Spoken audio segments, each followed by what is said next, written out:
बाड़ा रे बिकट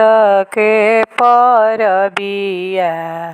बेटी मोरे लिहली उठाई धनी मोरे लिहली उठाई हलिया भेजवली कचहरिया प्रभुजी करी ना जुटाई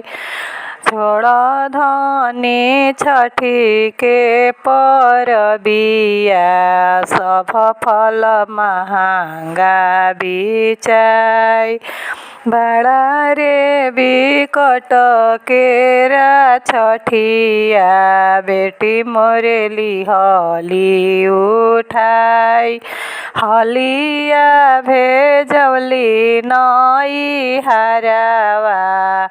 आमा मोरे करना जुटाई बाड़ा रे संकट के परबिया बेटी मोरे लिहली उठाई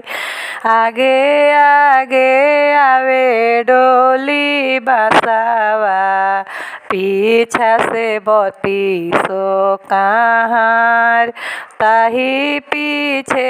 आवेले कवनी भैया मोरा दल के सिंगार कर बहिनी छठी के परबिया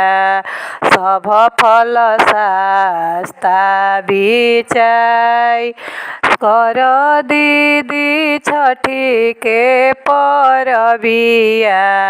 सब फल सस्ता बिचाई।